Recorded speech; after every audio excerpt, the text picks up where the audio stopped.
Písničky z archivu.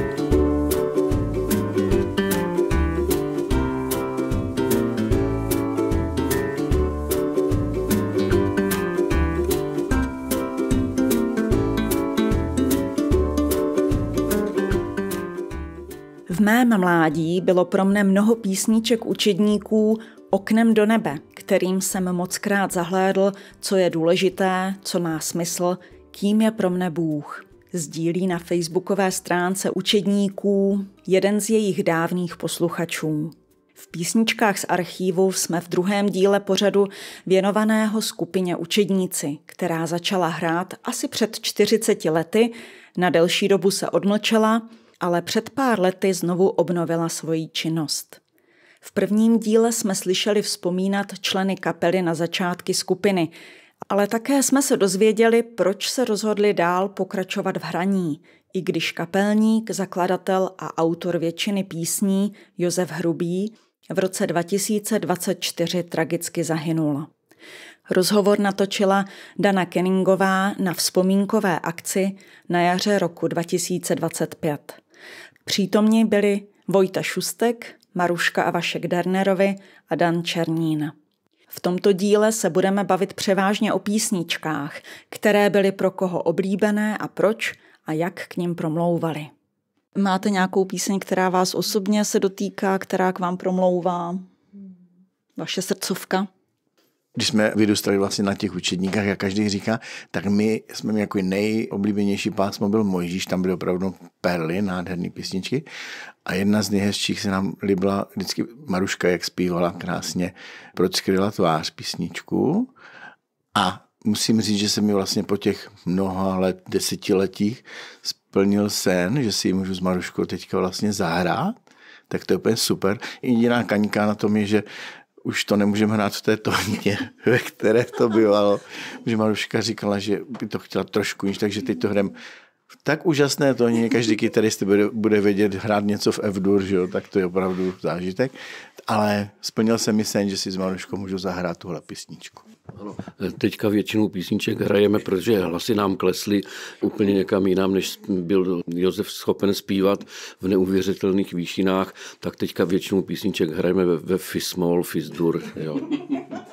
Já bych tomu možná taky doplnil dvě takové poznámky. Jednak, protože Josef těch pásem nebo příběhů udělal spoustu, tak Dan už to má taky trošičku jako proč skryla tvář není z Mojžíše, ale je to z Josefa Egyptského. A možná je dobré říct, že my jsme taková s Maruškou druhá generace, která přišla do učedníků, tak to byla první píseň, kterou Maruška dostala, aby zpívala, a já jsem tehdy dostal píseň Řekni sám. A to byly pro nás takový jako silný písně. To si myslím, že byl takový jako silný okamžik. Tím si nás Josef tak trochu koupil. Ano, tak no a právě tím, jak to byly takové osobní písně a zpíváte je, tak si je opravdu prožijete. Jsou tam hluboké věci a zasahuje vás to. Takže lidi zpívejte, to je právě to hezký, a zpívejte ty jeho písně, protože do nich proniknete jiným způsobem. Víš snad, proč láska ti skryla tvář, štěstí mýváš, víš snad, co nedal zjí na oltář, něco skrýváš, vítr, jak ztratil ty cestu svou, do tvých plachet soumrak jen sytí se černou tmou. Pláčem tvých jachet o život musíš zápasit s Bohem dřív, než lidem poslední s Bohem dáš. Jak se to stává, snadno se zdálo, že měl si víc, zbylo ti málo, že tvá loď se potápí, že tvá loď se potápí.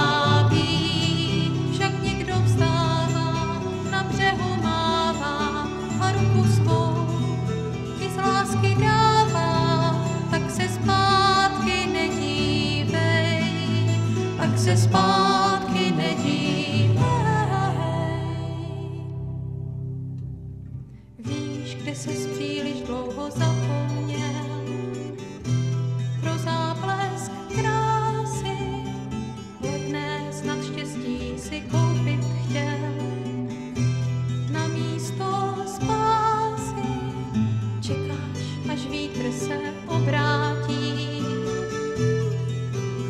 je vesel. Nechtěj, co zpátky se nevrátí, jdi kam si nešel. O život musíš zápasit s Bohem dřív, než lidem poslední s Bohem dáš. Jak se to stává, snadno se zdálo, že měl si víc, zbylo ti málo, že tvá loď se potápí, že tvá loď se potápí. Však nikdo vstává, na břehu mává a ruku svou ti z lásky dává, tak se zpátky nedívej, tak se zpátky nedívej. Maruščina slova o srozumitelnosti Josefových písní potvrzuje i jeden vzkaz od posluchače učedníků. Jeho texty pro nás světáky v balastu křesťanských, často nesrozumitelných říkanek byly konečně něco, co nejen mne sebralo, ale i vrstevníky kolem mne.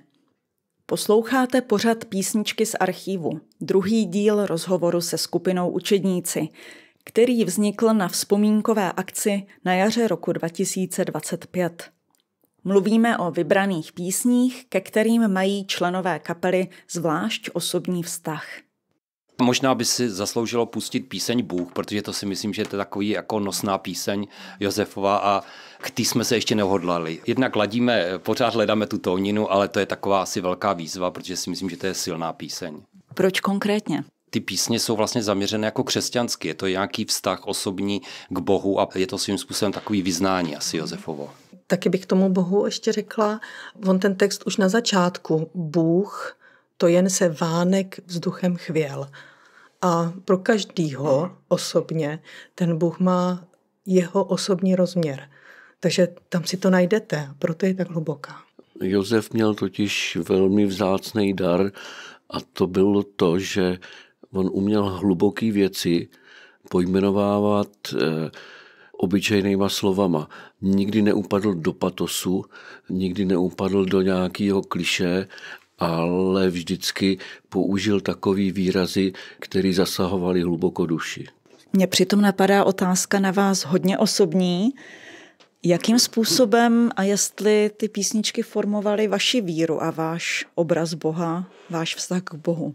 Já asi za sebe bych řekl to, a což si uvědomuju a myslím si, že to tak jako asi vnímáme všichni, kor v dnešní době. Je to vždycky o vztahu. Tím, jak jsme jako začali hrát jako kapela, tak si myslím, že se vytvořil mezi náma nádherný vztah. A to je, myslím, že to podstatné, jo? Že tu víru potřebujeme prostě jako sdílet s někým a my jsme najednou cítili, že jsme tak podobně naladěni, jo? A že vlastně nás to jako spojuje. Takže pro mě třeba to mělo ten význam. Určitě podobně a jenom jsem si říkala, protože ty texty jsou takový přenádherný, tak jsem se docela těšila na to, že začneme společně hrát. A říkala jsem si, kdo ví, jak to má Josef teďka po těch letech. Ten náhled, možná bychom to slyšeli v těch písních dalších nových. Zrovna pro nás ta nová píseň byla Kdyby mě potkal Ježíš třeba, což je zase taková hlubina, která vám otvírá prostě nitro. Tak na to jsem se těšila, no a tak budu pokračovat ve svém nitru sama, no, dál s písněma. A tenkrát? Bylo to takové prožívání, že nebylo povrchní rozhodně. Nebylo tradiční, byť pocházím z Moravy, z Valašska, kde ta tradice se nese velice a tohle to mi dávalo ty hlubiny a to si myslím, že to právě oslovovalo spoustu v našich letech těch mladých lidí, kteří najednou uslyšeli to volání úplně z jiné atmosféry, z jiné sféry vlastně toho náboženství nějakého a tam jim to začalo dávat smysl. To si myslím, že to bylo veliký.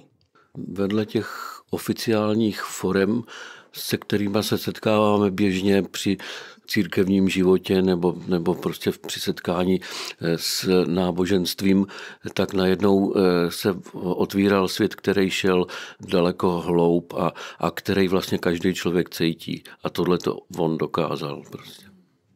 Já bych taky ještě možná doplnil k tomu, že my jsme skutečně přesto, že jsme všichni vzešli z katolické víry, tak ale Josef byl konvertita, ale musím říct, že jsme jako byli vlastně taková ekumenická jako kapela, jo? Že strašně moc sborů různých evangelických a podobně nás zvala a to bylo pro nás taky silný okamžik, že ten Josef prostě opravdu v těch textech dovedl dát takové to univerzum, jo? Že tam prostě jsme si fakt nehráli na to katolický.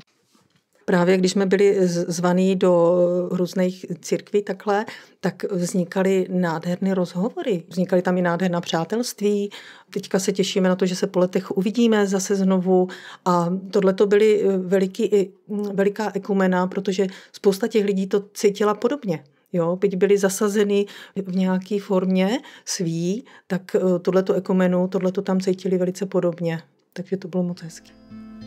Bůh to jen se vánek vzduchem chvěl, to slovo prožil jsem a šel, jak dítě poznat jsem je chtěl. Bůh to slovo znamenalo víc, než jsem si stačil v duchu říct. Znám světa rob, chci poznat líc. Bůh, snad jsem to špatně vyslovil, snad chtěl jsem víc, než dal smysl.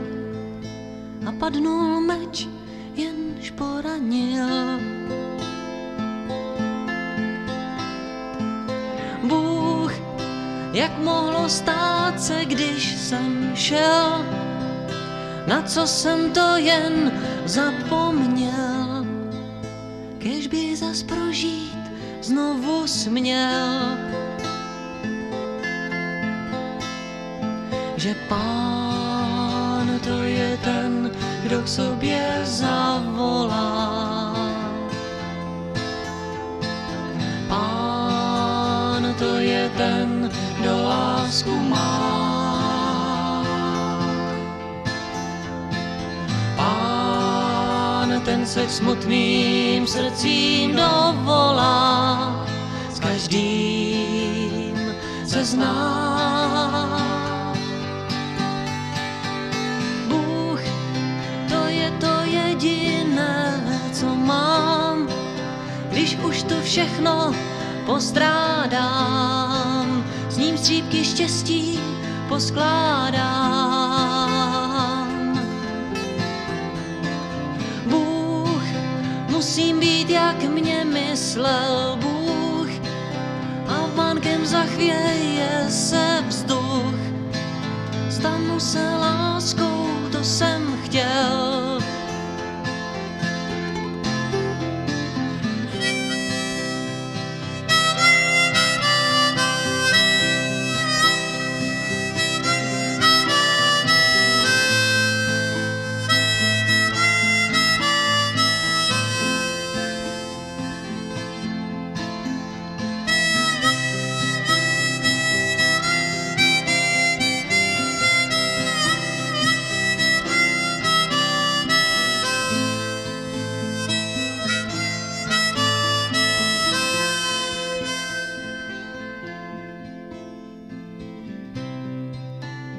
Procházet celou zemí, hlásat slovo Boží,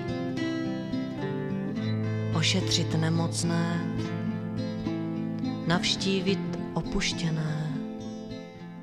Když mluvíme o ekumeně o Valašsku, pokud se nepletu, tak první nahrávky vznikaly tajně u někoho tady na Valašsku v obýváku. To asi nebyly úplně první nahrávka. Já jsem v tom roce 88 dostal povolávací rozkaz na vojnu a tehdy jsme potřebovali nahrát studiově aspoň něco, tak vlastně ty první 2 pásma se nahrávaly na Vsetíně u baptistů. Nahrával to s náma Honza Juříčka. a Josef Surý. To bylo v modlitebně, máme z toho krásný zážitek, krásné fotografie. Bylo to, tehdy se to nahrávalo trošku složitěji, protože my jsme zkoušeli nahrávat zvlášť hudbu, zvlášť zpěvy. Vím, že to bylo velmi náročné a strávili jsme na tom několik dní, ale bylo to úžasné. Pak, když jsem byl na vojně, tak vzniklo pásmo František a skutečně pásmo František se nahrávalo tady u našeho zvukaře, u něj doma v bytě na Hovězím. Z pásma František zazní píseň Cesta zbrojnošů. Krupěj raní rosy, voní svítáním, zbrojnoši už nosí sedla ke koním. Chcem jít dál, tam, kde čeká král, kde vládne láskou svou. Chcem jít dál, kdo z nás by se bál, buďme si oporou.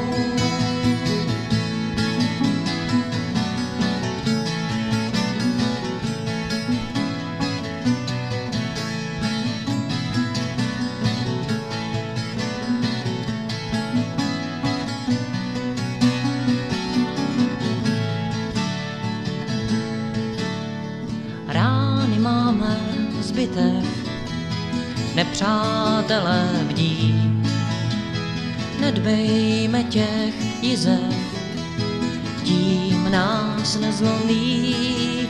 Chcem jít dál, tam, kde čeká král, nevládne láskou svou.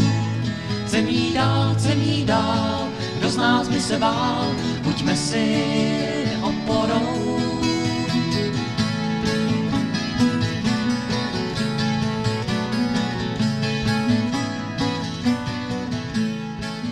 V pořadu Písničky z archívu posloucháte druhý díl rozhovoru se skupinou Učedníci. Na otázku, jaká písnička se jich osobně dotýká, o jedné současné mluví Maruška Dernerová. Těch je určitě víc, to se těžko takhle jako dá hned hodnotit, ale je pravda, že právě před Josefovou smrtí, jak nás dával dohromady, tak přijel k nám a s Václavem zkoušel první basu, že jo, říkal Maru, na tebe přijde řada, hlasy, to budeme řešit potom, teďka rozhejbeme basu a zkusíme, jak nám to funguje s Vaškem. A jednou přijel na zkoušku a já jsem říkala, výborně kluci, tak máte tady chvilku, udělejte si zkoušku, já běžím na zkoušku někam jinam. A Josef povídá, počkej, já tě potřebuju, kam běžíš, co máš dělat za zkoušky a tohle. A říkám, no víš co, mám svoje věci. A on říká, potřebuju, mám tady písničku, zjistíme tóninu, aby jsme mohli na ní pracovat. A říkám, víš co, tak paráda, mám 20 minut. A zkoušeli jsme, hledali jsme tóninu, zahrál přenádhernou píseň, říkal, mám představu, chci, aby to zpíval muž a žena, ještě nevím, kdo to bude, ale nějak pojďme to zkusit. A zaspíval píseň Kdyby mě potkal Ježíš, která je velice hluboká, zasahuje nás neustále. A já jsem si vlastně uvědomila, že tenkrát jsem Josefa viděla naposled. Že to bylo, Josefe, mám na tebe 20 minut. Pustíme si zmíněnou píseň Kdyby mě potkal Ježíš. Je to nahrávka z koncertu v Luhačovicích. Kdyby mě potkal Ježíš a měl by, co má žebrák a ne král, kdyby chtěl moje boty, kéž bych mu je bez váhání dal, kdyby chtěl, abych zpíval, na kříž se lépe díval, kéž bych to dokázal.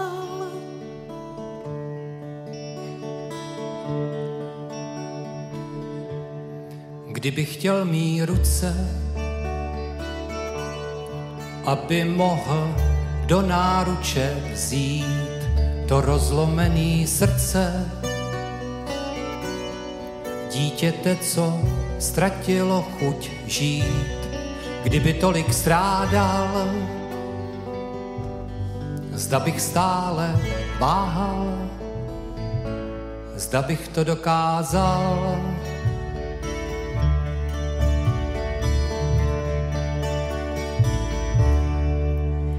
Já vím, že tady je, se mnou putuje, když se v kolenou nohy lámou.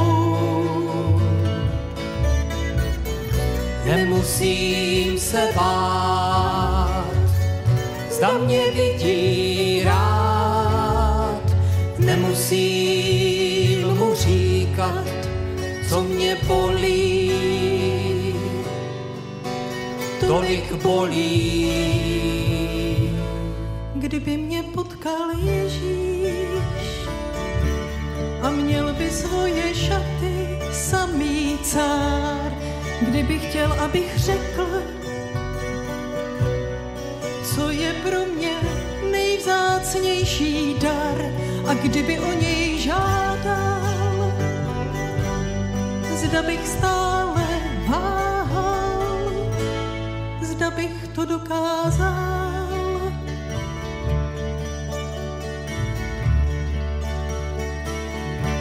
Kdybych se v bouři ztratil a on by řekl, vyvedu tě ven, snad bych ho byl i zradil, tak jako Petr, co měl špatný den, z kříže pomohl bych mu dolů, ať můžeme být spolu, kéž bych to dokázal.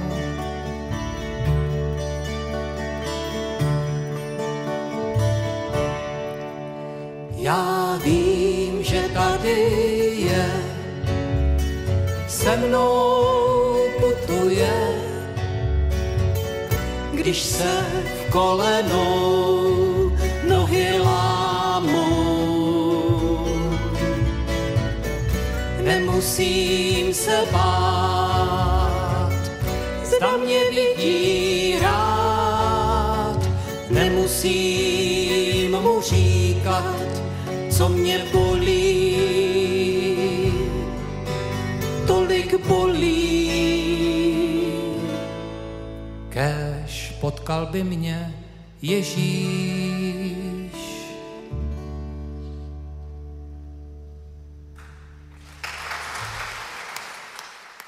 Se skupinou Učedníci o písničkách i o víře hovoří Dana Kenningová.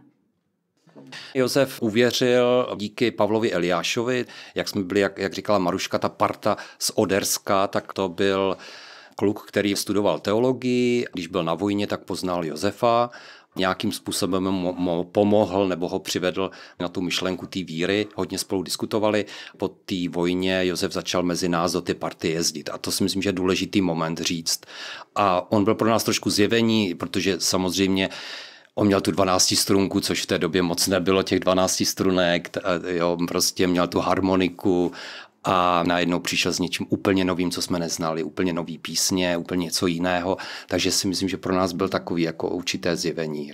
Na rozloučení na pohřbu Josefově, tak Pavel Eliáš promlouval a vzpomínal právě na ty situace na vojně, kde ten Josef se nějakým způsobem formoval, tak mi to tam takhle přišlo a on říkal, že on si všímal toho Pavla, že on je jiný na ty vojně, že jo, protože tak víme, jaká vojna byla. A on byl pořád jiný a tomu Josefovi to vrtalo, tak co s ním je jinýho? A pak nakonec bylo to, že Pavel věřil v Boha silně. A já si ho pamatuju jako bohoslovce z té party. A pro mě to byl člověk, který to měl úplně jinak. Úplně jinak.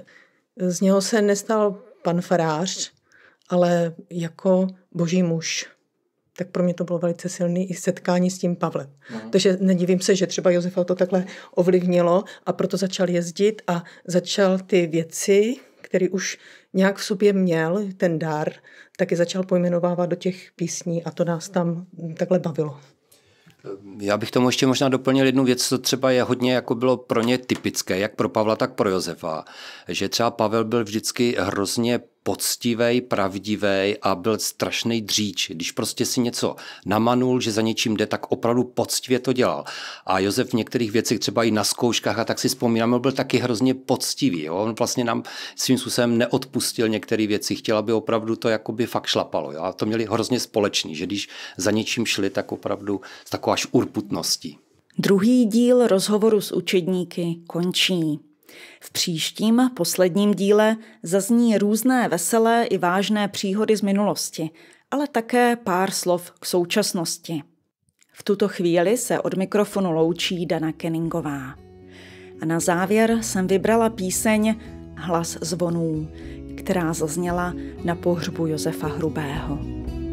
Až zazní hlas zvonů a přijde k nám Pán, tak vezmu svou víru a půjdu s ní sám. A s poslední prosbou k Bohu i k vám. To až zazní hlas zvonu a přijde k nám Pán.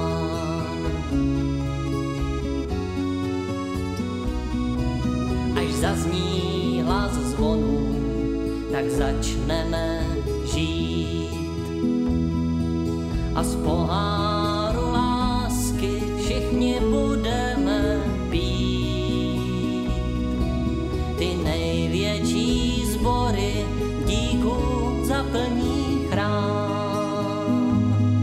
To až zazní hlas zvonu a přijde k nám Pán.